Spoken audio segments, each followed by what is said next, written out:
Darkcast Network. Welcome to the dark side of podcasting. Hey there, do you like spooky or maybe true crime? Well, on my podcast, Missing Mysteries, you can get a little bit of both. Most weeks, I focus on missing persons and unsolved cases, but some weeks, I have a little bit of paranormal stories, or special two-parters with a little bit of true crime and a little bit of paranormal, like the Lizzie Borden case. Check out Missing Mysteries every Wednesday, wherever you like to listen to podcasts.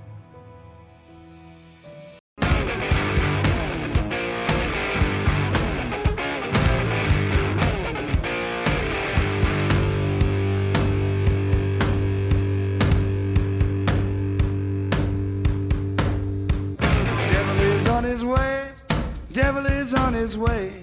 Devil is on his way, motherfucker. The devil gonna make you pay. Fall to your knees. Devil is on his way. Fall to your knees. Devil gonna make you pay. Fall to your knees. Devil is on his way. Mountain Murders is an Appalachian true crime podcast. Some content may not be suitable for all listeners. Listener discretion is advised. Hey, y'all. Welcome back to Mountain Murders. I'm Heather. And I'm Dylan. Hey, Dylan. Cruising through December. Can you believe we're just, like 2 weeks away from Christmas? I can't believe any of this. The holidays are here. Man, it seems like yesterday it was July 4th. I have done zero Christmas shopping because I don't plan on doing a whole lot of that this year. So we're gonna take a break from Christmas gifts. Yeah. It's gotten out of control. And I'm giving Heather the gift of my love. You never buy me a gift. Nope. I swear, in 5 years, this man has bought me like one gift the entire time we've been married. No, just give her I don't get a birthday gift. I don't get Christmas, anniversary, a simple I love you gift. This man does no gifts. I give her large amounts of money because she knows what she wants. But that's not the same as if you buy me a gift. How is it the same when you expect me to buy my own present, Dylan? Well, no, it's not that. And honestly, that. You know exactly what you want, but you end up getting more in cash because I don't know what it is that you want. Does that make sense? No. So I could actually save money if I would just go out and actually buy the gift. Well, yeah, but the point is you're supposed to give me your cash and buy me a gift. See, that's what I'm talking about. That's how it works, bud. Women are from Venus and men are from Mars. Is that right? Well, you're from somewhere special. I know that's for certain, Dylan. Oh, well, I do love her, and I'm going to give her cash. What can I say? Thanks. Yeah. I'll be waiting on that cash. I won't hold my breath, but I'll be waiting on it. I'll give you the gift of electricity, girlfriend. That's what I tell my kids. That is the gift. I know. That's why I'm not doing a whole lot of Christmas shopping. But I have been out and about just like running errands, and I can see the madness. It is here. People are in the stores, like tons and tons of people shopping, grabbing shit off the shelves, wilding out. It's like Black Friday, but, every day now. Oh, my gosh. And listen to our listeners out there. Don't be afraid to take the year off. Seriously. Don't be. It's really liberating. It truly is. Now, while all the rest of the mice are running through the maze, you just step back with some popcorn and watch the show. And your kids are still going to love you. Yeah. Just give them cash. Just people be doing too much. There's too much expectation. It used to be like you could get a couple little things for Christmas. Yeah. And your kids were happy. Now it's like, I want this new iPhone that costs as much as a used car. I just want the one thing, and it's $1,000 thing. Yes. With a service plan that has to be paid monthly. Yes. Nice. Oh, plus, like, here are these $200 shoes, and well, if I get the iPhone, then I'm going to need I the want AirPods. 4 pairs of these $200 jeans. Yeah, you're like, what? And I want the smartwatch that goes with it. I'll be like, well, what you want to do is get gainfully employed. Exactly. Because I can't keep up with this. We're doing an old-fashioned Christmas this year. You're getting an orange and a peppermint. Hey, there's something to be said for the simplicity of an old-fashioned Christmas. I know. That's what I'm all about. The simple times, Dylan. The easier, the better. So we hope everybody has a safe time out there shopping. Gosh, for real. Santa Claus. Santa Claus? All right. Yeah, we went to an ugly Christmas sweater party this weekend. That was a blast. It was fun. You looked great. People told you were the winner even though there was no contest. Heather always dresses me. And then there are people like, oh, you look wonderful. I'll be like, my wife dressed me, obviously. Because A, I never have time to go around and find the outfit or something. B, Heather usually has the stuff in her closet already. The quirky, weird, cool. And she does such a good job of dressing me. I feel like a proud little kindergartner getting dropped off in some fresh threads at kindergarten. You looked great in your sequin beret. Thank you. That should be a staple of your wardrobe, Dylan. I think it was fabulous. I think I It might got be. a positive response. People were really into your beret. I might be a beret guy. You should be a beret guy. I could. All right, Dylan, we have a true crime case to discuss today. You're going to need to be serious for this one. Can you be serious for me, Dylan? Yes, ma'am. You promise? Yes, ma'am. Okay, no shenanigans. Okay. All right. Are you ready to get just started? a little bit of shenanigans, but like serious shenanigans. Mild shenanigans, Dylan. Okay. Are you ready? Yes, let's dive right in. Okay, so this is a case from our home state, the Tar Heel State. We'll be talking about North Carolina. Raise it up. Got the barbecue sauce Yeah. and the slaw. That's right. That's some regional rap out of Durham. I will share it with the listeners one day. Okay. Lumberton is located in Robeson County, which is in the southeastern part of North Carolina, known as the Inner Banks region. Okay. Now, Dylan, your family is originally from this area, right? Some of my peeps. Bladen County? Yep. Bladenboro. Is that what's called? Yep. Down around Hogwaller. No, I'm just kidding. Yes, half of my family comes from down east, down that way, around the Lumberton area and such. Yeah, so let's talk a little bit about Lumberton. It's located on the Lumber River. It was founded in 1787 by John Willis, an officer who served during the American Revolution, and he owned the Red Banks Plantation.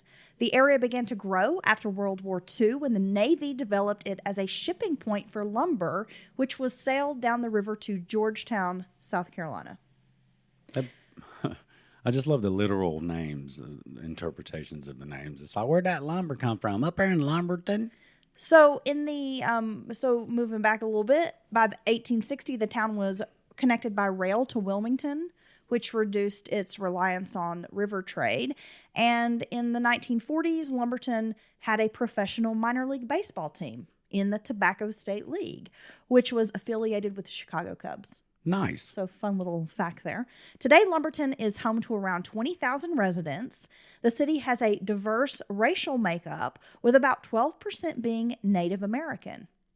And Afeni Shakur, mother of Tupac, was actually born in the city of Lumberton. Okay. So another fun fact for you, Dylan. That fact was really fun. Now, I spoke about the indigenous population in Lumberton, and it's a very unique situation. So I feel like we need to dive into this. You actually schooled me, and I was not aware of this type of situation surrounding the native population there. The Lumbee of North Carolina are descendants of Sioux, Algonquin, and Iroquoian-speaking people who settled in the 1700s along the swamps near the Lumber River. They intermarried with both whites and blacks, both free and enslaved. A DNA sampling of the Lumbee show that they are on average about 96% of African or European lineage, with the remaining 4% a combination of West African and indigenous American lineage. The Lumbee people have been in conflict with the federal government to gain recognition as a tribe for some years. The people of Robeson County have battled being called a mixed crew with Cherokee, Croatan, Tuscarora, Chirraw, Sioux, and Lumbee ancestry. And due to the fact that the Lumbee have no surviving native language, no traditions or religious practices, with ethnic representation being kind of ambiguous, the federal government has denied them benefits from being a fully, federally recognized tribe. Okay. So there's this conflict about the Lumbee. Are they quote unquote like a real tribe? Right. But the state of North Carolina does recognize the Lumbee tribe all the way back to 1885. Yet the area of Robeson County has been continuously occupied by Native people for at least 14,000 years, according to archaeological evidence. Wow, that's a long time. The earliest European documentation referring to the indigenous communities in the area of the Lumber River was dated back to 1725. At that time, there were 4 Sioux-speaking communities, and I know I'm probably not saying that correctly, of Sorrel, PD, Scavano, and Waccamaw in the area, which modern-day Lumbees maintain are connected to their people. However, none of those 4 tribes is within the boundaries of present-day Robeson County. So it gets complicated, Dylan. So here you have a group of people saying we do have this heritage, this lineage, and we want to be recognized as a tribe. Yes. Just like other groups around the country. And then you have the government and, if I'm to understand correctly, some of these other groups, other tribes, saying it's hard to... Well, like, for example, one of the tribal leaders that has been outspoken about this federal recognition is Chief Richie Sneed of the Eastern Band of Cherokee Indians. Okay. And he has argued against the Lumbee receiving federal recognition because of the fact that they don't have a surviving language. They don't have these certain cultures and traditions that most federally recognized tribes have that have been passed down. Now, when you first told me that, I was like, well, what business is it of his or of the Eastern Band of Cherokee? What does it matter to them? But as you start digging into the nuts and bolts of it, it kind of made sense that you have to have these clearly defined definitions of what it takes to be a tribe, or just about anyone could say, hey, me and everybody in my community, share lineage. We're a tribe too. So it kind of made sense. Well, if the Lumbee were recognized federally, they would be the largest tribe east of the Mississippi with 55,000 enrolled members. And one thing that Chief Sneed has pointed out is how horribly underfunded, like it's a BIA, the Bureau of Indian Affairs, how they're very underfunded, and the hospital, like the tribal hospitals and the services for the tribe are very underfunded. And that would take away even like more money from the already federally recognized tribes. Right. That are not getting a whole lot of federal funding to begin with. Well, it's a system that's already struggling. And if you add 55,000 plus members to it, it's going to be even worse. And of course, I think it should be properly funded. It's no different than when people talk about healthcare at the VA. Well, it shouldn't be like that. We shouldn't allow it to be like that. That what we should be saying is it should have proper funding when money goes all these other places. Yeah, like instead of sending all this money to Ukraine, maybe we should fund our tribes here. Yeah, well, yes. That are federally recognized and deserve health care. Yes. Yes, I agree. Yes, well, I yes. think every citizen in America, but certainly things that are already outlined on the books, veterans, the tribes, funding shouldn't even be a question. There's Shouldn't so be. much money in this country. It's ridiculous, but it does present like a very unique and complicated, layered situation. And I'm kind of giving you guys a real rough breakdown of like what's actually going on. So, of course, I'm not trying to speak on behalf of anyone. I'm just sharing from my research what's been happening there for some years. So in the first federal census of 1790, the Lumbee were considered, quote, free persons of color, which was a term widely used to describe non-white people. Okay. The Lumbee tribe of North Carolina is one of 8 state-recognized Native American tribes within North Carolina. They participate at the state level in many ways, including in the North Carolina Commission of Indian Affairs. With an estimated 55,000 members, as I mentioned, Dylan, the Lumbee tribe of North Carolina is the largest tribe in the U.S. east of the Mississippi River. Wow. So that brings us into our story. And one of the reasons I feel like I need to mention all of this is that it is going to tie in with our story today, Dylan, because we are going to be discussing missing and murdered indigenous women. Okay. Here in the state. On April 18th of 2017, around 9:30 a.m., law enforcement officers with the Lumberton Police Department responded to a concerned resident's call about a, quote, foul odor emanating from an abandoned home located at 505 Peachtree Street in East Lumberton. Inside the home, the body of 32-year-old Christina, or Kristen, as she was known to family and friends, Bennett, was located. The woman had been wrapped in a blanket stuffed inside a television cabinet, and she was badly decomposed. Man, I got to say, up until recently, I've been into true crime all my life. But up until recently, when Heather was working at the morgue here locally, I never had an opportunity to smell a dead person. And I didn't even get a good dose of it. I got just a very mild kind of when I visited you a time or two at the morgue. And it's a very specific smell. Now, you may be like, well, large animals, deer, whatever, a bear out in the woods. I've smelled that, and it's very specific. Human being has a very specific smell. Would you agree, Heather? Yes, thanks for bringing that up. It's kind of weird to know what it smells like for me personally. Okay, well, moving along with my story, that was great input. Neighbors who gathered near the home to observe police activity noticed another strange odor radiating from a trash can nearby. When they opened the trash bin in front of 702 East 5th Street, which actually the can was marked with the 505 Peachtree address. Like we have city trash pickup. Right. And our can has our, address written on it. Yeah, so they don't get them mixed up. Right. When you put them out the road. So this can has the address of the other home, but it's on a different street. And they find another set of human remains located inside this trash can. Wow. The body of 36-year-old grandmother Rhonda Jones was naked and shoved in an upside-down position into this trash can. I mean, just who could do that? That's... Who treats a human being that way? Literally just like trash. I mean, my God. Both victims were nude and badly decomposing at this point. Due to the level of decomposition, it took several weeks to identify the bodies. It was also speculated that the women had likely been dead for some time prior to discovery. Jones worked with the American Indian Mothers Incorporated, a nonprofit organization serving the education, health, social service, and cultural needs of American Indians. After her own challenges with substance abuse, she helped other women seek recovery. Co-workers and friends say Jones feared for her life and disappeared in January of 2017 after it was suggested her cooperation with law enforcement during an investigation would put her in harm's way. Police have declined to verify if Jones was actively working with them before her death. Right. But her friends and family believe she had possibly been an informant or had helped with an investigation and that she was living in fear. Well, months before she was found.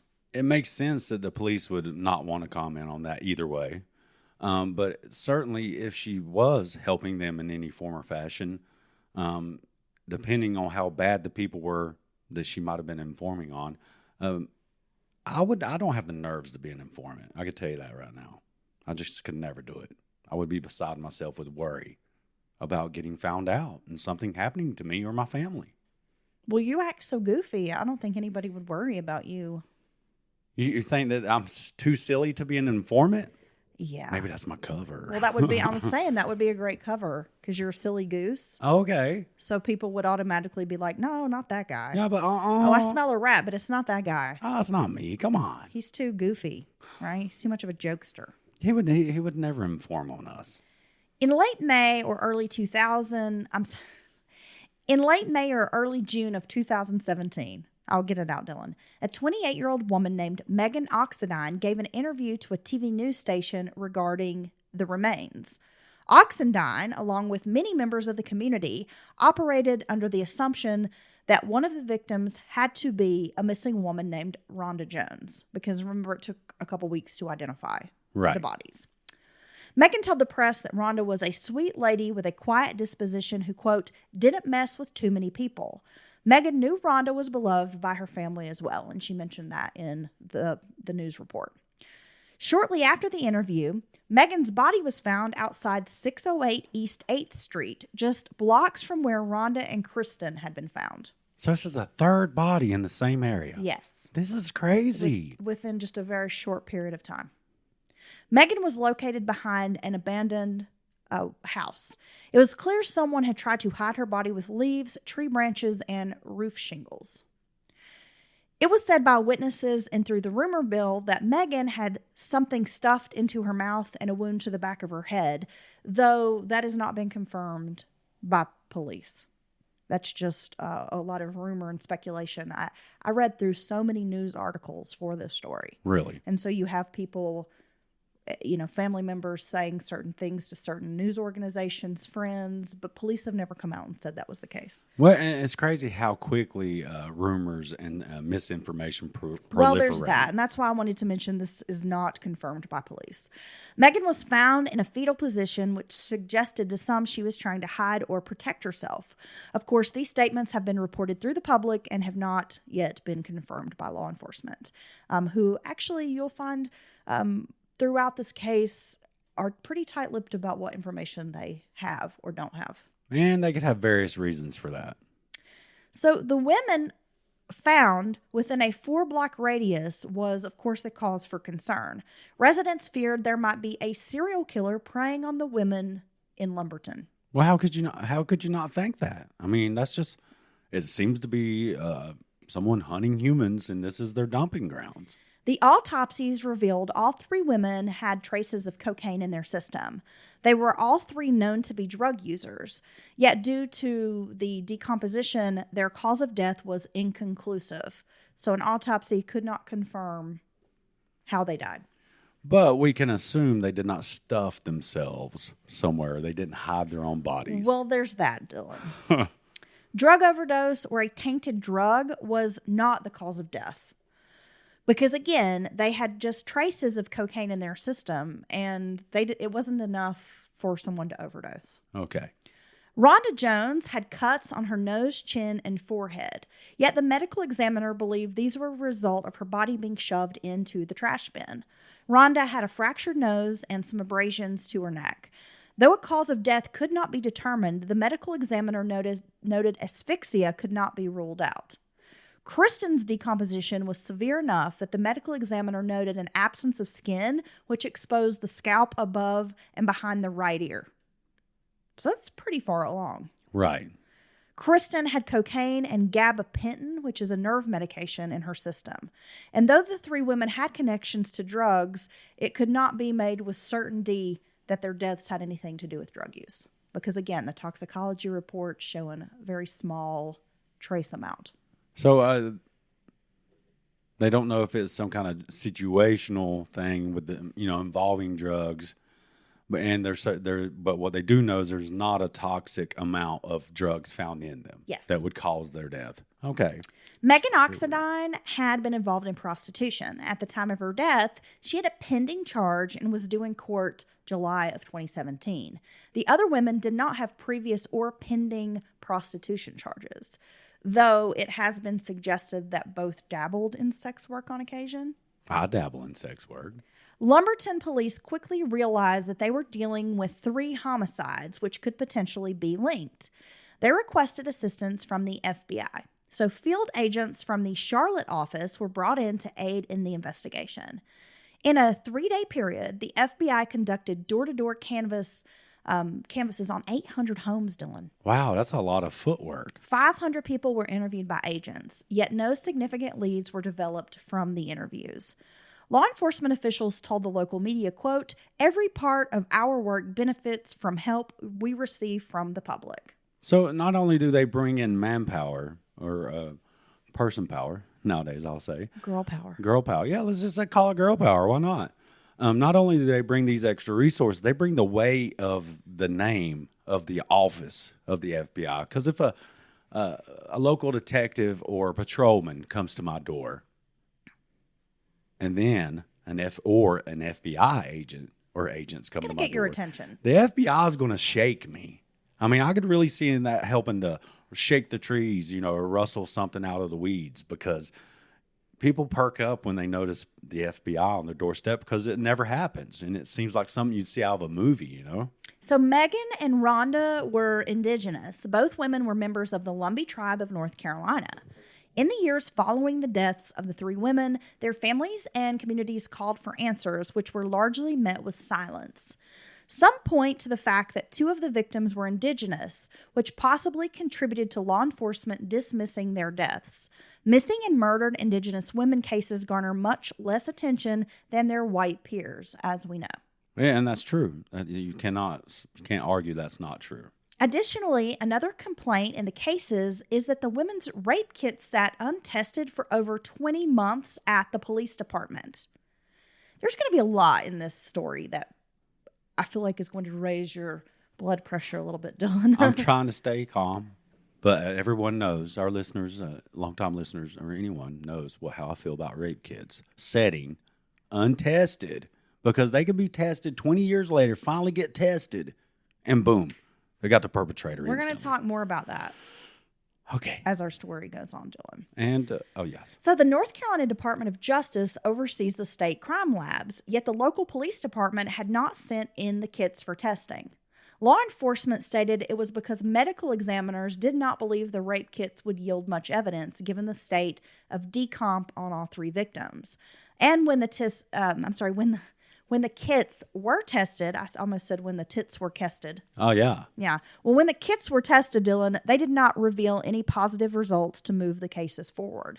But regardless, now, if you've got a rape kit on a shelf, get the fucking thing tested. Well, yeah, you don't guess about things like that. And you let the experts, state medical examiner, they're expert in one part of the field or whatever. But the people at the lab are the experts as far as DNA and things like that go. And, yeah. I mean, you don't take a chance on something like that, because what if it did? Well, let's talk about the East Side neighborhood where the bodies were found, because I think this is also another important layer to the story, Dylan.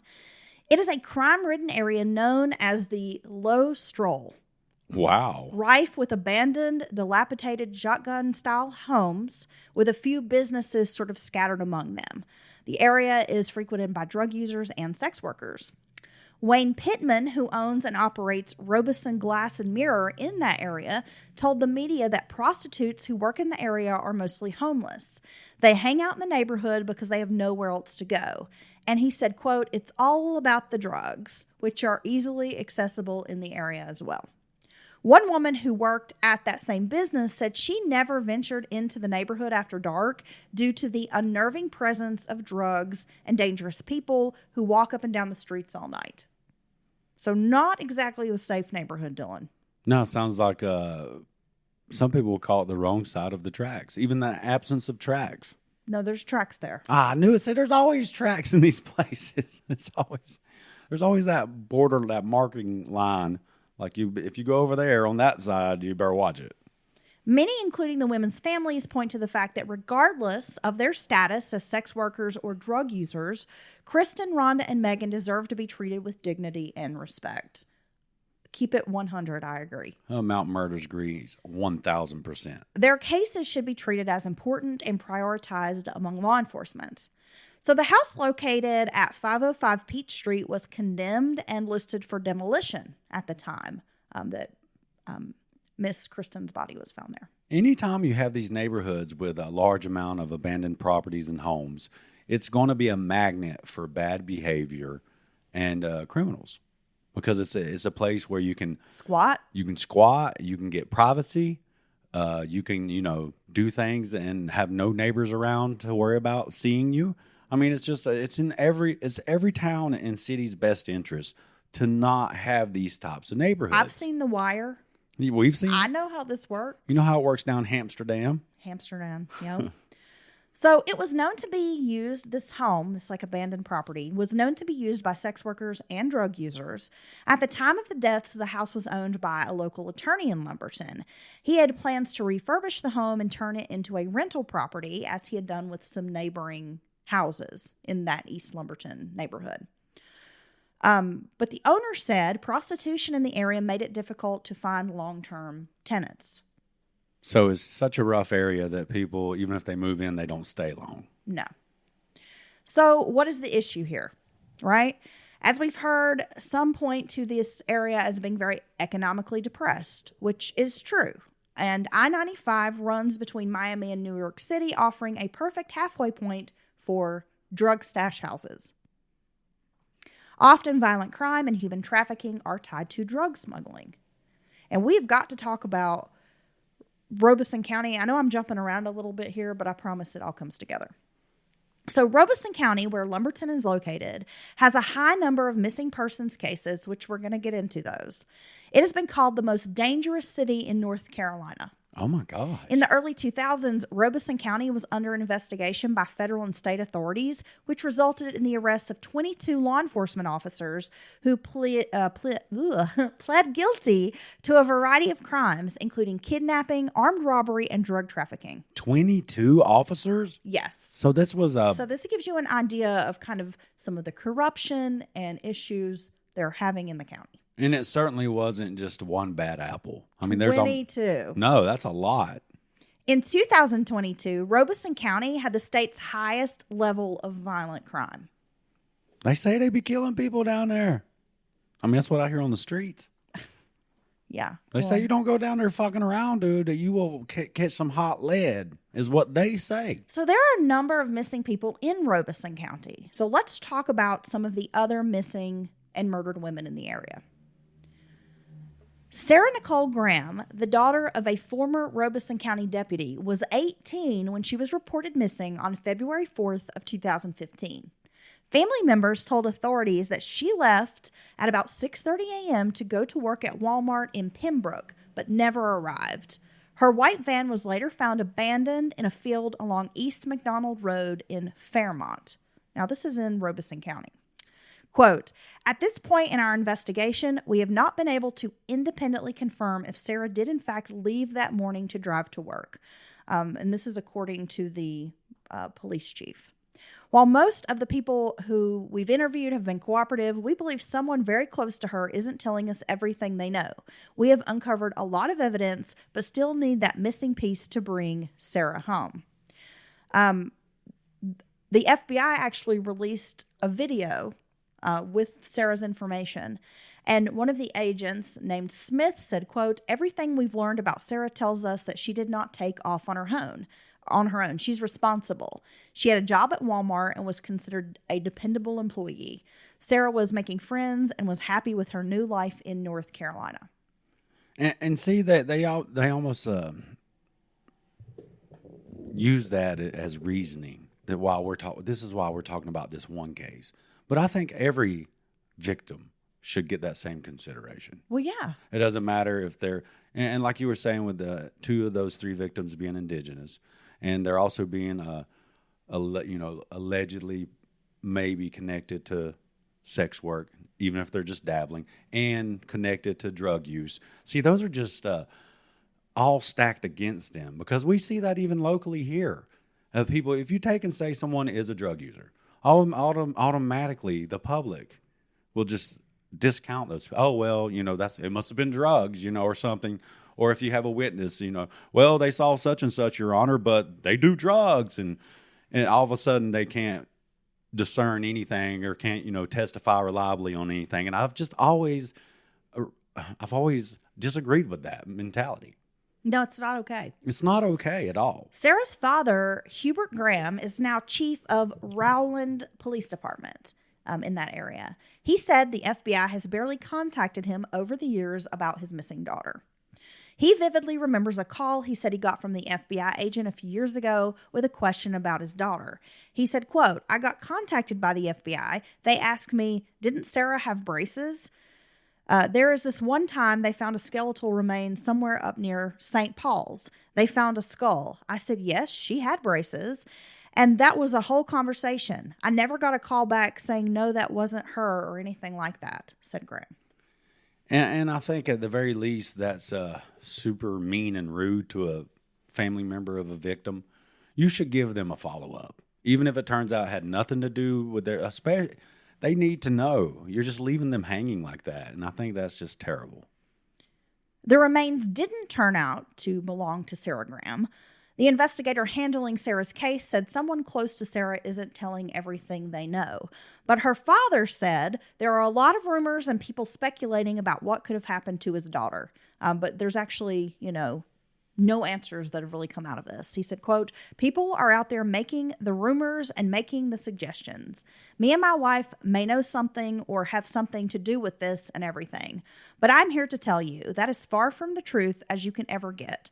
I hope everybody understands those are rumors. I'll be glad to answer any questions anybody wants to ask me as far as what I know about my daughter. I know as much as you know. All I know is that I went to work one day. I got a phone call. The van was in a field, and I have not seen her. Oh, my God. And that's kind of a loaded statement from the FBI. They're saying someone close, and they may not even mean the mom or the dad. It could be an acquaintance, a friend, or whatever. But that is the other side of the coin to a degree.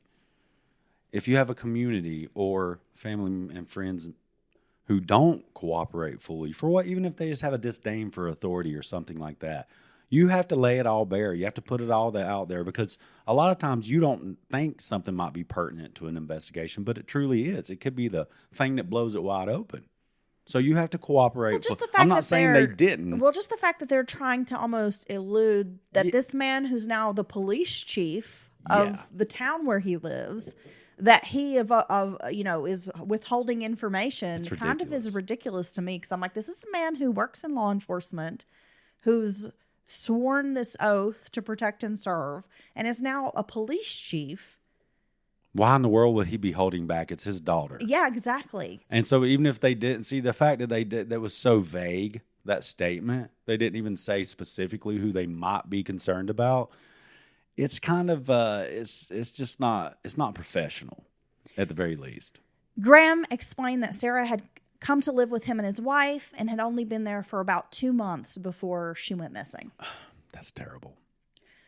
So later, I found another interview with Graham where they asked him about the county's violent crime rate for the 3rd year in a row. Because again, Robeson County is like #1 violent crime, highest violent crime in North Carolina, right? Yeah, and I think even if you looked at like per capita as far as the population density, it's probably even more stark. Well, 20,000 residents. That's not a big city. That's not, you know what I mean? But you have the most crime of any city. I mean, that's a lot.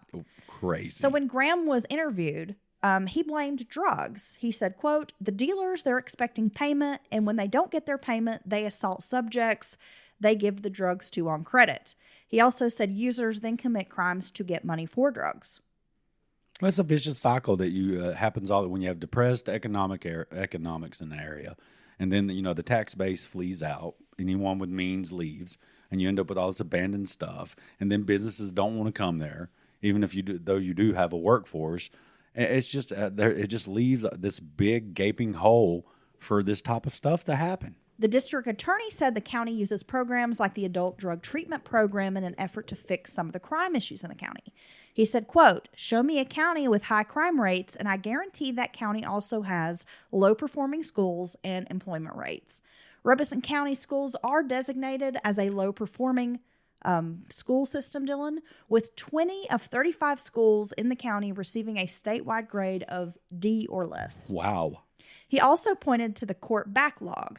Criminals who are arrested and charged are released within hours or the next day. And the district attorney says this creates a problem because they're let back out on the street to go commit more crimes. It's just a vicious circle. You can't get out of it. It's that catch and release BS that we've been hearing about all over the country. Now, when it comes to, and see, that's all done in the name of equity, of making it, they say it's a poor a debtor's tax, if you will, debtor's jail, because people with money, bail doesn't matter. They can make bail. But people who have barely any money, they can't even make the smallest bail, even $500 sometimes. But what happens is the regular folk who get caught up in the system, this might actually help. Along with them are repeat offenders, people who are just not going to clean their act up. And I've heard cops say here locally, before we can get them to the jail and get them booked and finish our 12-hour swing shift, they'll see this person back out on the street.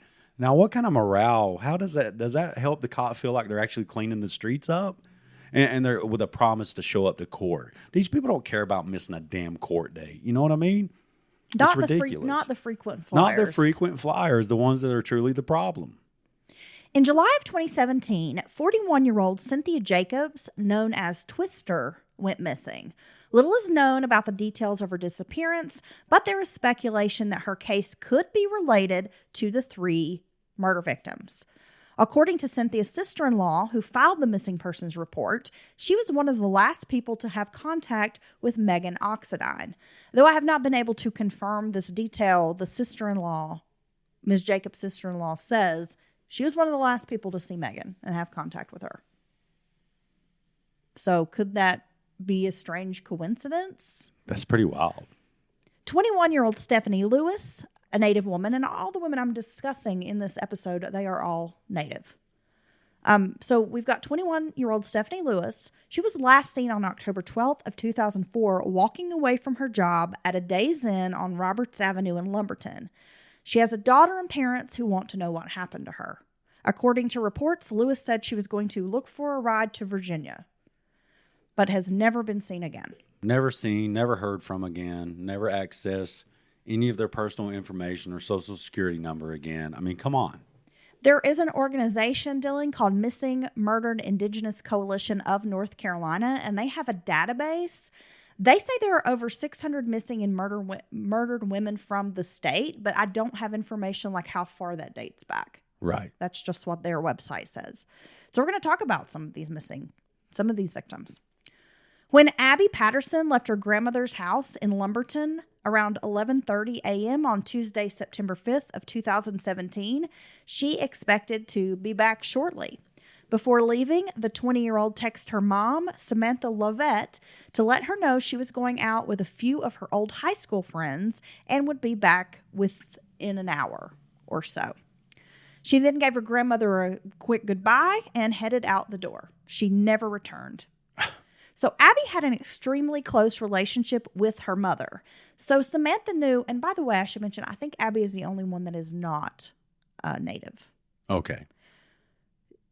So she had this close relationship. So her mother, Samantha, knew something was wrong when she stopped responding to her text messages. Samantha called Abby's cell phone repeatedly, but all calls went straight to voicemail. She didn't come home by 6 p.m., and that's when Samantha called the Lumberton Police Department and reported her missing. A witness saw Abby leave her grandmother's home on East 9th Street and walk towards Inglewood Street, where she got into an older model brown Buick that was parked on the side of the street. Police were able to track down the driver of the Buick. He was one of Abby's acquaintances. He told detectives that she had called him and asked to get a ride to another location. He dropped her off there and had no idea what happened to her after that. There were a few reported sightings of Abby in the Lumberton area after she was reported missing, but Samantha was adamant that Abby wouldn't voluntarily cut off contact with her family. She had been living in Jacksonville, Florida, and had returned to Lumberton the previous weekend to celebrate Labor Day with her family. Yeah, very few people walk away to never to be heard from again. Some do, sure, but very, very few. Lumbee Tribe Chairman Harvey Godwin told the media, "When harm comes to one, it comes to all of us. If the one matters, then we all matter. If one hurts, we all hurt." And see, as a citizen here, if you were from this area, and it doesn't matter who it is, I would want answers for the community. And certainly if someone's and this is like the prime, can I say, this is the prime spot if there was a killer, a serial killer hunting and operating in this area. You have economically depressed, crimes through the roof, the police force and infrastructure are overburdened. I mean, this would be just all these abandoned blocks and stuff. Prime place for someone like that to operate. In June of 2009, 36-year-old Lisa Harden was found about 15 feet behind Titan Flow Control Incorporated at 710 Town Common, which is off of Chippewa Street, and a couple of feet from inactive railroad tracks. So it was located near a warehouse. She'd been beaten with an object, but her cause of death was strangulation. Due to the decomposition, Harden was nearly unrecognizable, but was identified by a heart tattoo on her ankle. Harden was not considered a, quote, regular sex worker, but was known to law enforcement having a previous charge for solicitation. 4 months earlier, on March 30th of 2009, Michelle Ann Driggers was found beaten to death in the driveway of a small overgrown cemetery on Hestertown Road, and it's about 1.5 miles from Chippewa Street. So again, same area, bodies found within just a short distance of each other. And I gotta say, that seems like a lot. That area is also known for prostitution. Driggers, who was a resident of Maxton, North Carolina, which is also in Robeson County, it's like a little small town, was reportedly seen the night before near Chippewa Street. Driggers had been sexually assaulted with some type of sharp object, beaten, strangled, and stabbed. And like hardened Driggers had previously engaged in sex work. On December 20th of 2005, 38-year-old Jessica Lowry was last seen near Beam Road in Lumberton. And like the others, she's a native. She was never seen or heard from again. Just vanished. 16-year-old Kimberly Thrower went missing on April 29th of 2004. Witnesses saw Thrower standing at a school bus stop. She was a student at Scotland High School, which is in neighboring Scotland County. She never attended school that day, and it was said a witness spotted Thrower talking to an African-American male who put his arm around her while she was standing at the bus stop, and that the pair went walking into a wooded area. She's never been seen since. Oh, my gosh. What do you think? I don't know, Dylan. It's very strange. I mean, this seems like you have a very high number of missing women. Yeah. And then you've had some murder victims turn up. Yeah, and they keep turning it in, and it's turned up in the same area. I haven't heard anything really that's been starkly different MOs or anything like that. So, I mean, between the really bad decomposition and it's hard, the cops are, and I must say, from the investigator's viewpoint, they don't have a lot to go on. They're not, a lot of these bodies of victims are being recovered in a bad state of decomposition. Now, this is in the eastern part of North Carolina. It's very hot, humid, swampy. So that means there's going to be bugs and wildlife. And that means that the decomp's going to happen at an elevated rate. Skeeters. Smaller window, if you will. And gosh. But, you know, it's like they keep saying, you know, it keeps popping up, well, they were known to dabble in solicitation or sex work, or they were known to drugs. You know, it's almost like writing someone off. But to me, it's a connection, bud. Well, that's my well, that's one of the reasons I'm glad you brought that up, Dylan, because that is one of the reasons why I'm mentioning this, is because this seems to be a common theme or a commonality among these women's deaths, yes. Right? If you're looking for something to, well, there's not enough information to suggest it's a serial killer. Well, you've got these common threads. They're all found in the same neighborhood within the same, you know, kind of area. Right. You've got this whole neighborhood in this East Lumberton area. You've got drug use happening. You've got prostitution happening there. Yes. So it could be someone who's preying on these particular types of victims who live high-risk lifestyles because they know at the end of the day, you're not going to investigate their murders. They're actively watching you along the way, not investigate. The community's outcry, family members outcrying, you're not doing anything about it. And why would you stop? How about some undercover work? How about the task force? You know, you step up the police presence in the area, start paying attention, looking for certain things. And that doesn't mean going in there and kicking everybody's ass in sight. Be smart about it. Look for certain, you know, someone acting oddly. And I'm not saying look over other crimes and stuff like that, but just try to catch this damn killer that may be operating right in your neighborhood. If I was a police officer, I would want to catch this guy. Well, yeah. I mean, I would be so proud to have taken a literal monster who's hunting humans, hunting these women. Take them off the street. 16-year-old Lisa Homan disappeared on May 31st of 2005. Lisa resided in a mobile home on Jacobs Road near Maxton, North Carolina, with her mother, Samantha Locklear. At the time of Lisa's disappearance, Locklear drove her boyfriend to his home, and she said when she returned, Lisa was gone. So the girl was considered a runaway. Friends said Lisa had mentioned leaving home when she turned 16. Yet her remains were found in 2008. Wow. Several men, including her mother's boyfriend, were among those who discovered Lisa's skeletized remains in a wooded area near the home where she vanished. The remains were only about 75 yards away from the nearest house in this neighborhood. That's not very far at all, especially given when it first happened and if she was put there or killed there.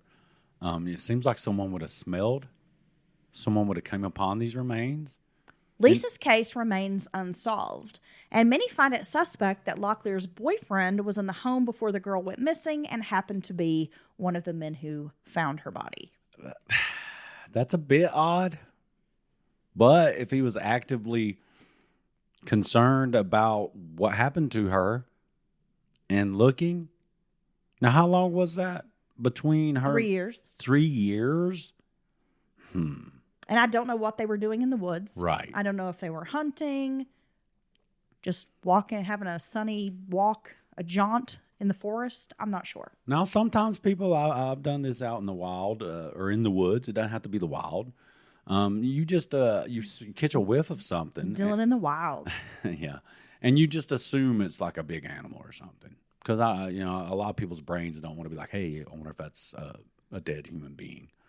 So maybe someone did smell something or something and just wrote it off as like, wow, that must be a deer or something, yeah. That's a really big possum. March 18th of 1981, Donna Barnhill left home in Lexington, North Carolina around 8:30 p.m. to visit a friend. Barnhill was last seen on Hempstead Street.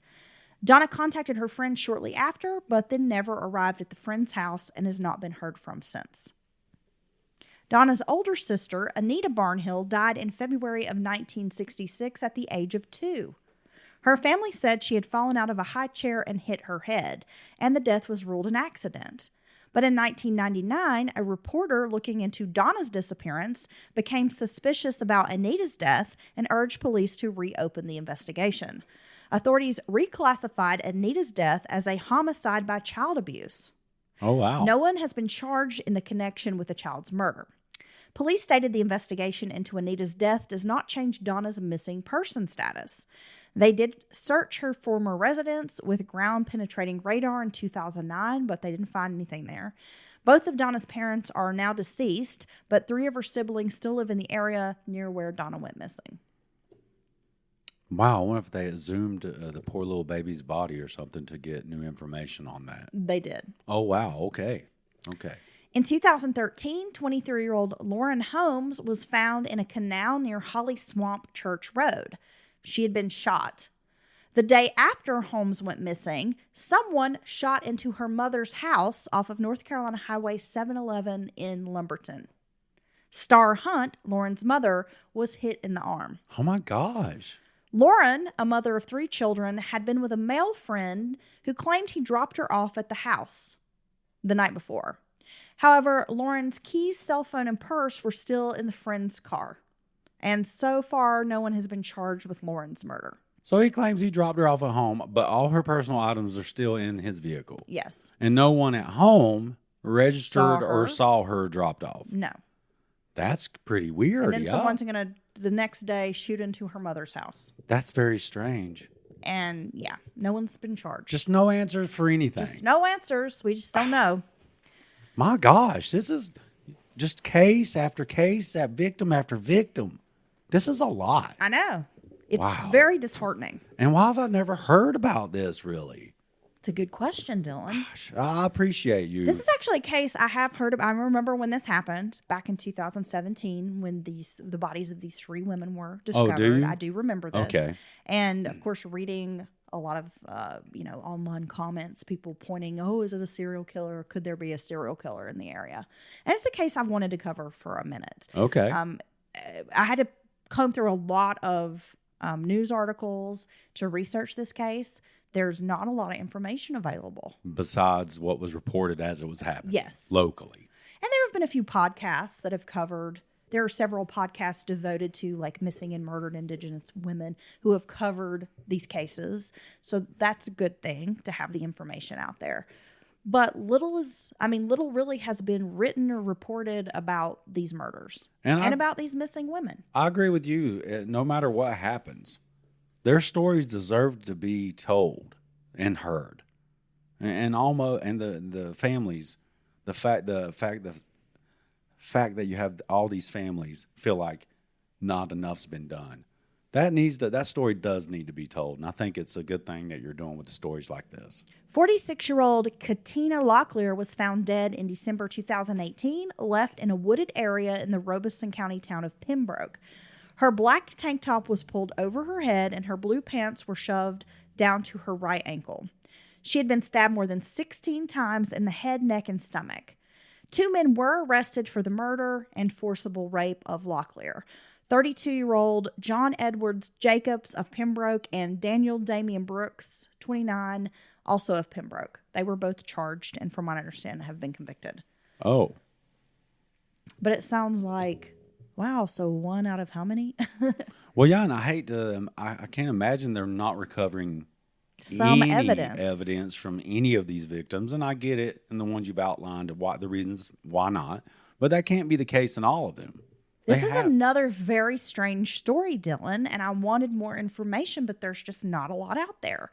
In 2016, 18-year-old Marcy Blanks knocked on a deputy's door begging for help. Now, she does not live in this man's neighborhood, but is bloody and beaten. She knocks on this man's door, and she tells the officer that her house has been set on fire. Oh, my gosh. Of course, he calls for help. She gets to the hospital, dies of her injuries, and they were able to charge 22-year-old Edward Wright with the crimes. So he was charged with murder, arson, a slew of other crimes related to this. But just very strange. Very strange. An 11-year-old girl was killed in December of 2003 when a stray bullet from a drive-by shooting entered a mobile home where she was sleeping. The child, Nicole Oxendine, died instantly. Oh, I should also mention, Dylan, you're going to hear the name Oxendine, Locklear, Jacobs. These are some very common surnames of the Lumbee and of people living in Robeson County. Oh, okay. Because when I was reading through articles, it's like there's a lot of Oxendine. Yeah, you're like, is this the same family? It's just different. That's the west side Oxendines. Well, I'm from the east side Oxendines. So Nicole Oxendine died instantly. Her sister Deanne was sleeping in the same bed and narrowly missed being shot by a second bullet that entered into the home. A 1995 Ford Taurus white was seen fleeing the area. Oh, my God. So Nicole was at home with her older sisters, Bridget and Deanne, along with Bridget's boyfriend at the time. The child was living with her father and sisters because her mother was incarcerated in West Virginia for drugs at the time. But her case remains unsolved. Who does a drive-by on a white Ford Taurus? You know, for one, a drive-by, the entire act's so cowardly. And every time you hear about this senselessness of just a drive-by period and that wild bullet that hits someone not even in the target house. The sleeping child trope. But it's true. And then all of a sudden there's a dead kid. I mean, it's so ridiculous. And I think they should, oh my God, there should be a special penalty for that.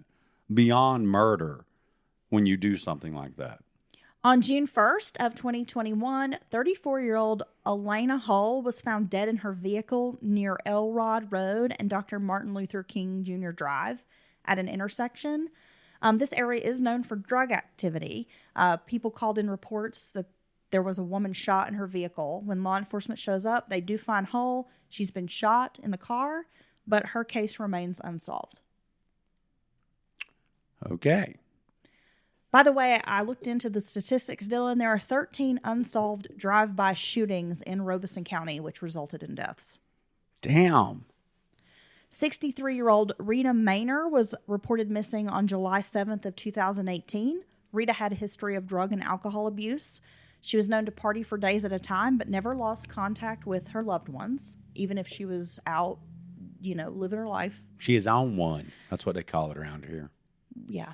You know, Mrs. Doubtfire warned us about drive-by fruitings. And a statistic like you just read me is very scary.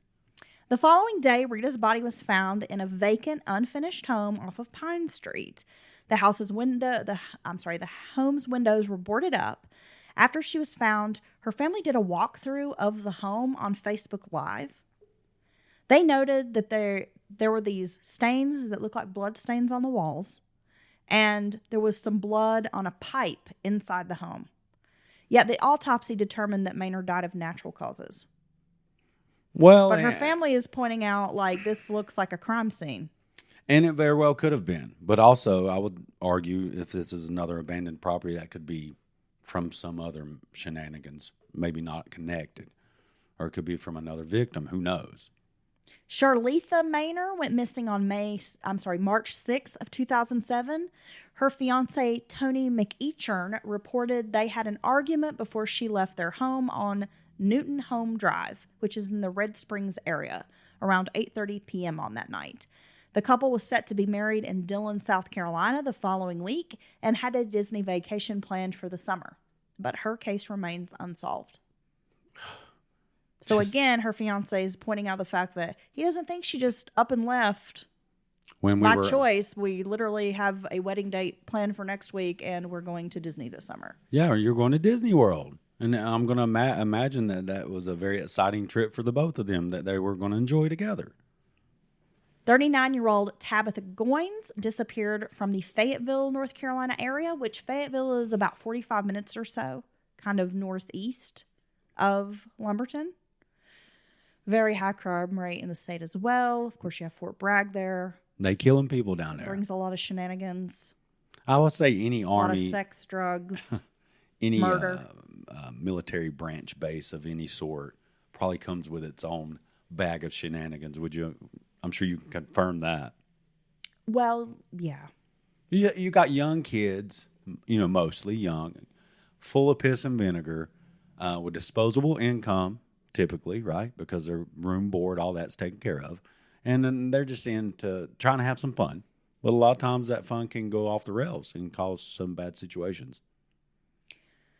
So this is November 25th of 2019. So this is a more recent case, Dylan. Her boyfriend, Dennis Lesassane's home. Lesassane's home was raided by ALE officers on that evening. Lesassane said he and Goins went into the woods behind his home after midnight, where she vanished in the darkness. Hold on a second. He was with her? They both went in the woods? So they had some sort of interaction with law enforcement, and I don't know if they fled, like tried to escape on foot. The details are murky.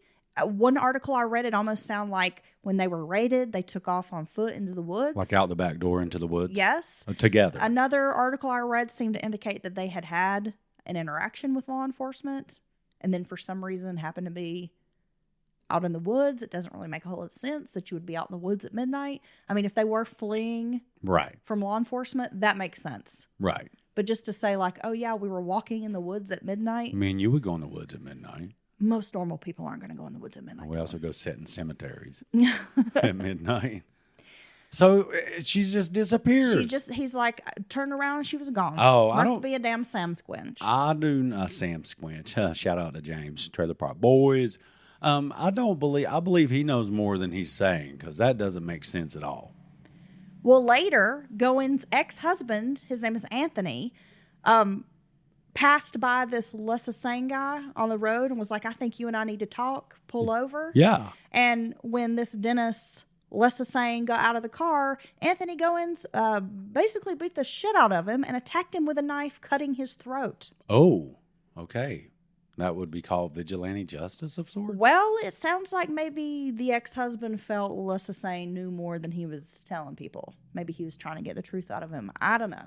Oh my gosh! I mean, right? I would not. I'm not saying that that's okay. I wouldn't champion or advise that, but it certainly seems he had strong feelings of sorts towards Mr. Lesassane. Well, yeah, and Tabitha was the mother of 4 kids, so I imagine her ex-husband's probably not happy with her being missing and this douchebag just walking around acting like she got lost in the damn woods. She got lost. She was right behind me, right behind that birch tree. I turned around and poof. Now, law enforcement, when they searched the wooded area, they did find Goins' glasses, a pocket knife that she carried, and her wallet in the woods. This is so weird that she's just gone. The mother of 4 had fallen into drugs and had had a few run-ins with law enforcement before disappearing, but her family says that it is very out of character for her to just vanish and have no contact. Yeah, I don't get it. On April 11th of 1994, 32-year-old Janice Marie Jones went missing from her home in the Deep Branch area of Robeson County. Has not been seen or heard from again. Little information regarding her disappearance out there. Man, this is spanning over years and years, which is very odd. And in September of 2010, 48-year-old Teresa McCullen went missing from Goldsboro. Again, Native woman, not a lot of information about her disappearance. You could barely find a blurb online about it.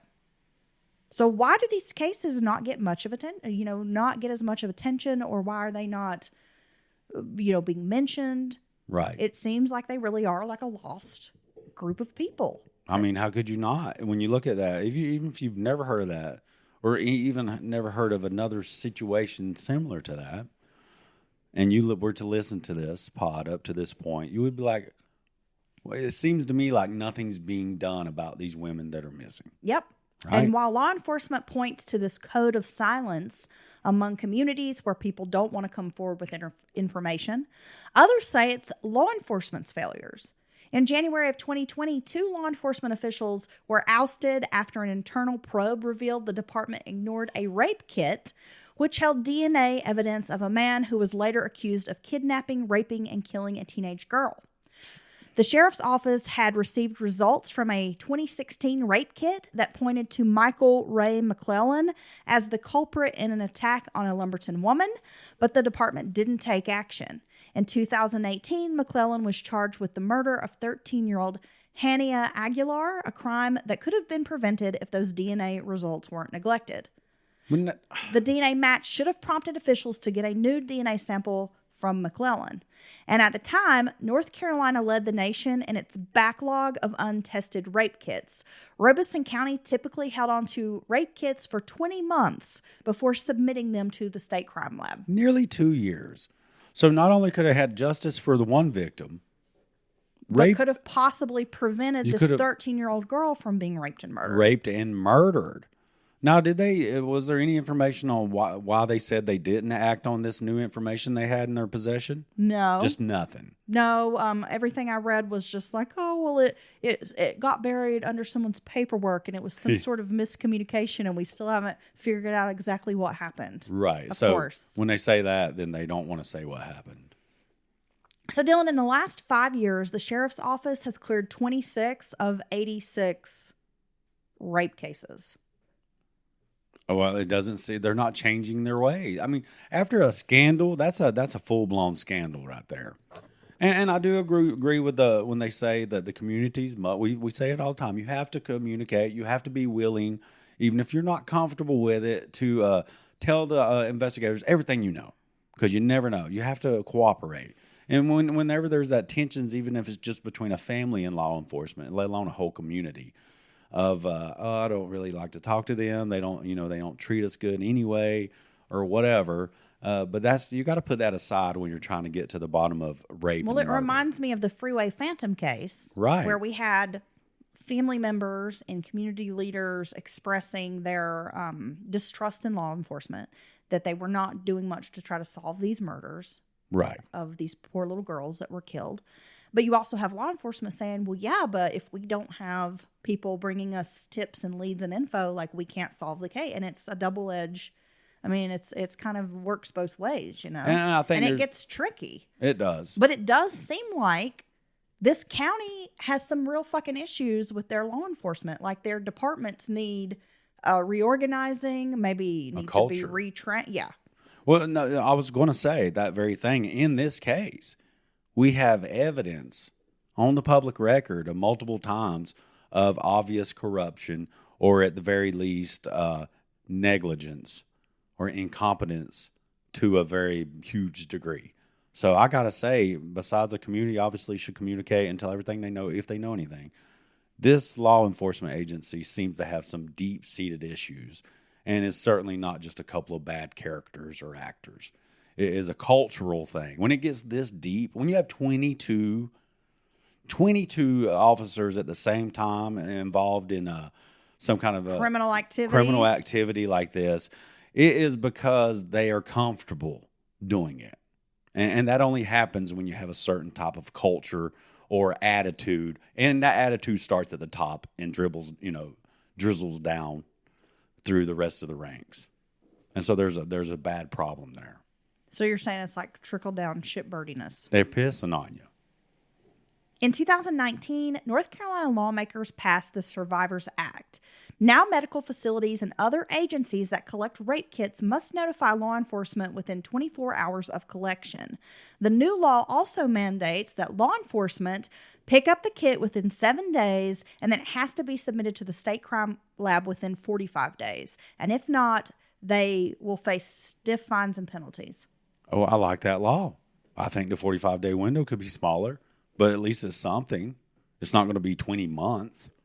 That's ridiculous. That is ridiculous. To 2 years, this is, you know how a rape kit is some of the most solid, best evidence ever known to forensics. I mean, honestly, but it holds the key typically to DNA. I mean, it doesn't get any better than that. And this poor woman, not only is she violated or by being raped, horrible, then there's a violated all over again just to collect this fucking evidence from her body, from inside her body where she's just been ravaged by some monster. She has to go through that.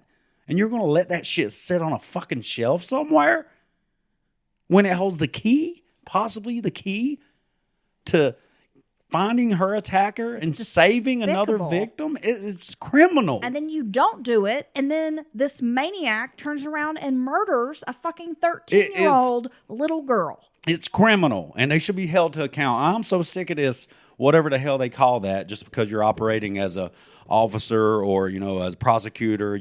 What do they call that? Incompetence has consequences. Well, no, yeah, but they call right? you can't sue them directly because immunity, whatever. You know the thing. Come on, man. Yes, I'm sick of that shit. It should have come with criminal penalty when it's to this degree. It's no different than a prosecutor knowing damn well that all the evidence is saying that the person is not guilty, but then pushing a conviction through anyway just to protect like a record or their record because they want to run for office or some bullshit like that. It's fucking criminal, and they should be held to account. Now I can't hold it in no more, girl. I can't hold it in no more. I'm going to fight these sons of bitches for charity. All incompetent officers and all prosecutorial malfeasance. Yeah, that's a word. Come on, let's go. Come on, put them up. Put them up. I knew this would infuriate you, and the more that anyone digs into the crime statistics, the drugs, the sex trafficking. I mean, there's a lot of sex trafficking in this area. Yeah, they have multiple. If you Google sex trafficking Lumberton, tons of articles pop up. I mean, this is not okay stuff to be happening in this county. And then you have these, police departments, sheriff's offices, whatever, that just seem to be dropping the ball or don't care or they don't have the resources. I'm not sure what it is.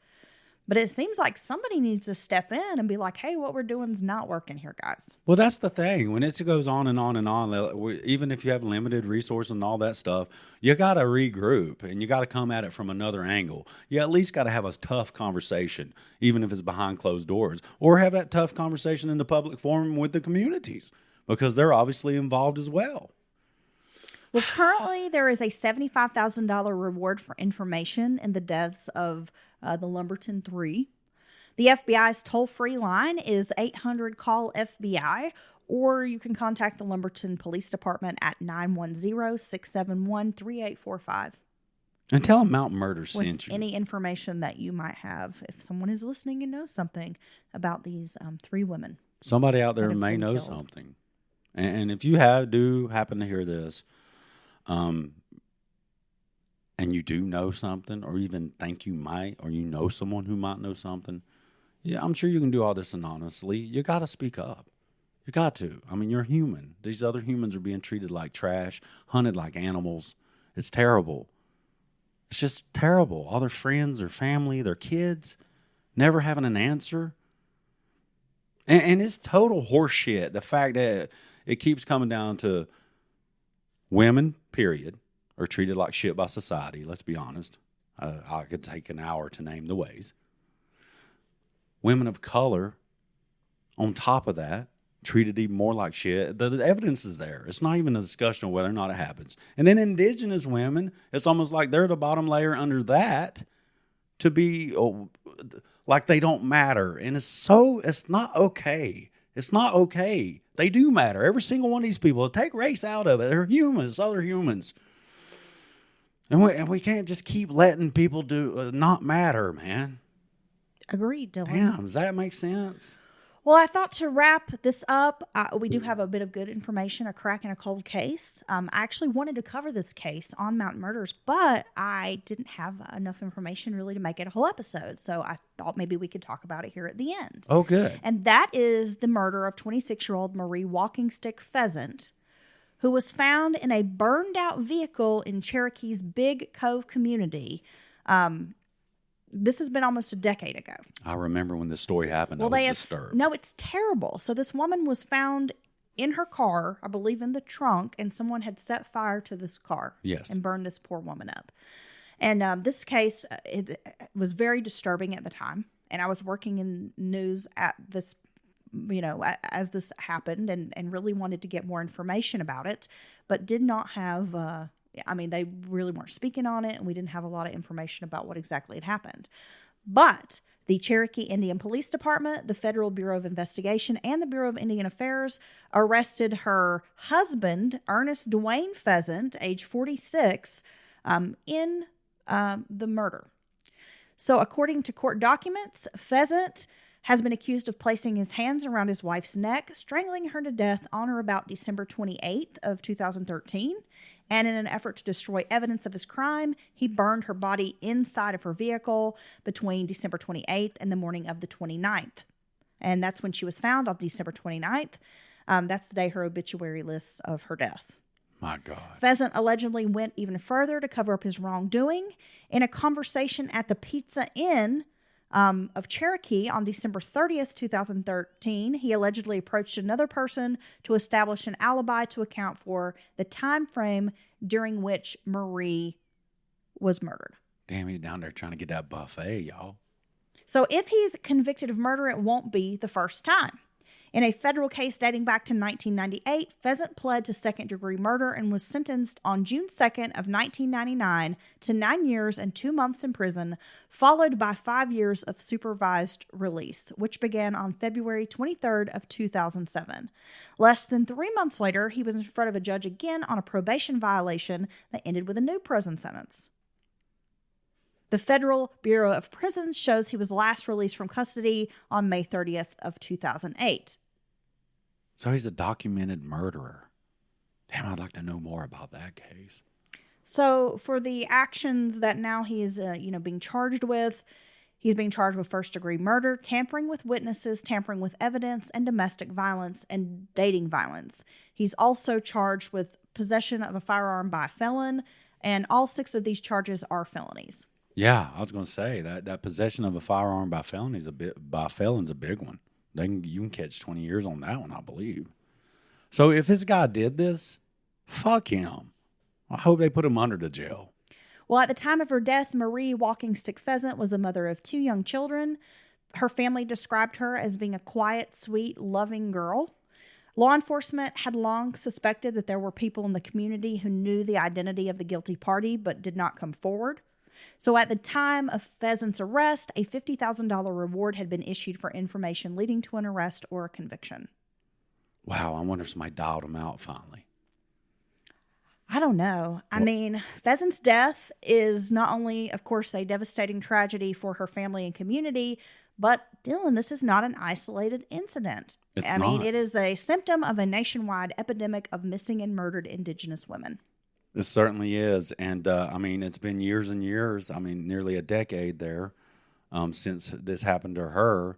And now finally, hopefully, they have found the person. And that was kind of one of those situations where it's the husband did it. And I'm sure they suspected all this time. And I'm sure her family and friends had their suspicions as well. So hopefully they have the right man and finally justice for that poor woman. Well, just some of the statistics, Dylan, are so staggering. According to a 2016 National Institute of Justice research report, more than 4 in 5 Native American women have experienced violence in their lifetime. Over half have experienced sexual violence, and the majority have been victims of physical violence at the hands of intimate partners. Native women are 1.7 times more likely than white women to have experienced violence in the past year. In some counties, they face murder rates more than 10 times the national average. Jesus. I don't know. I mean, how could you listen to those statistics and be like, well, there ain't nothing to that. It don't, that's not true. And sadly, many of these cases go unsolved and families never get answers. My God. And thankfully, we are getting, more awareness is being brought to these through the Missing and Murdered Indigenous Women's, the MMIW. It's kind of a movement. Right. And you have more groups who are highlighting these cases and bringing this, this information to the forefront so that we can be made aware of what's happening. Thankfully, but it's really tragic, and it's just a damn shame that we live in a world where one case gets all the attention, but then you got 50 that don't. Yeah, and we were talking about that amongst ourselves as well. And Heather's like, look, we've done kind of a few in a row here with maybe a bit of a theme, and she's like, well, I'm going to tell these stories as long as I'm, independent pod, deciding what I do. Nobody controls me or my content or what my subject matter. I'm going to tell these stories because they need to be told. She's sick of seeing these people get swept under the rug. And then you'll take one case and yes, it is the blonde hair, blue eyed trope, but it's also affluence comes into play there. It's always the girl next door type. The family has some money and they run with it. Because you better best believe that the poor white prostitute drug addict girl is not going to get any play either. But for whatever reason, it's even more true for women of color and especially indigenous women. And if anything, we can't allow those people to be preyed on like that. No groups. But when you see these types of statistics over long periods of time don't lie.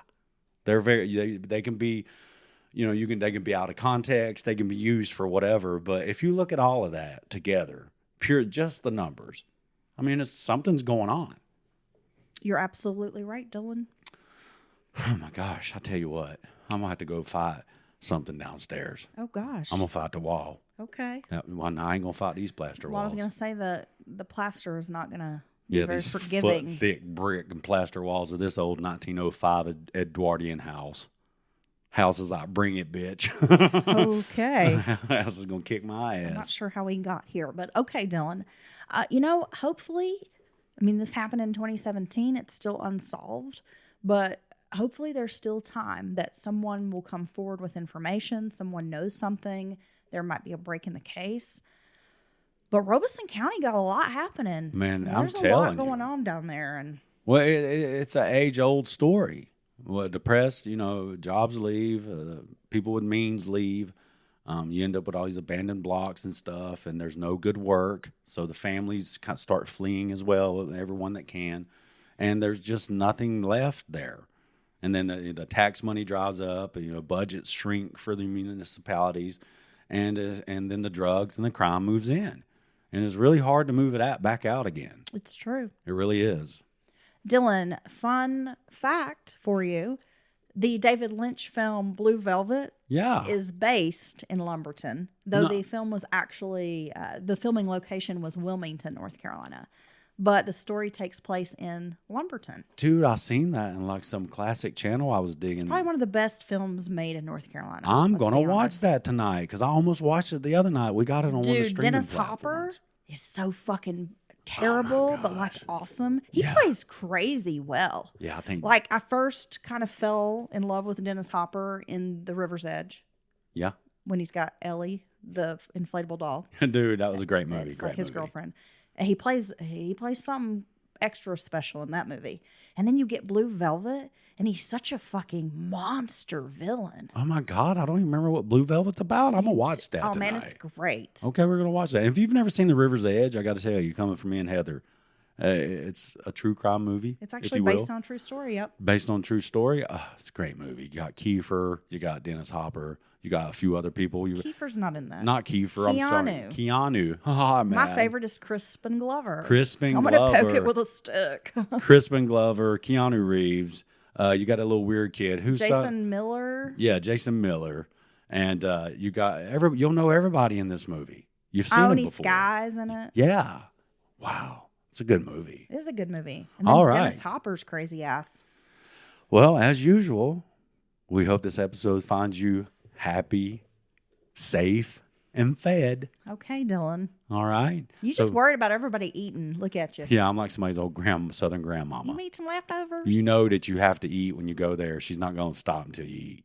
You got to eat something. You are kind of like that. Well, I'd like to take care of people. When people come by, you immediately start going through the leftovers. Like, you want some soup? We were feeding our friends waffles like 1 in the morning the other night after karaoke. Fresh waffles, come and get them. Yeah, that's actually true. We did make them waffles at 1 a.m. I was like, you come by, we're having an after party. They pop by, maybe expecting to have one more drink or something, and we're eating waffles. I was like, you sit down right there. I know you want one of these waffles. Yeah, the after party includes real butter and maple syrup. And milk. Enjoy. All right. Heather, thank you very much for that story. Wow. I just have a lot to I'm still processing it. That was a lot. It's a big case. Something's and going on. I just really hope that these families get some answers. Me too. And that maybe law enforcement down that way gets their shit together. Yeah, clean it up. Because I don't know what is going on, but just leaving rape kits for 20 months on a shelf. Getting a process kit back with information in it that can stop a predator and keep them from raping and murdering someone else, and you don't act on it, bro. That blew my mind. Yeah, it's not okay, Dylan. Okay. All right, if you have any questions, comments, concerns, you can email mountainmurderspodcast@gmail.com. Of course, we are always looking for listener stories. Would love to have a good listener story episode come out just in time for the holiday break. That'll be folks great. will be traveling. Want to give you guys some extra content. So if you got a story, send that over. Dylan, any last thoughts like you're Jerry Springer? No, I just want everyone to be safe Okay. and happy and fed. Okay. Bye, Dylan. Bye.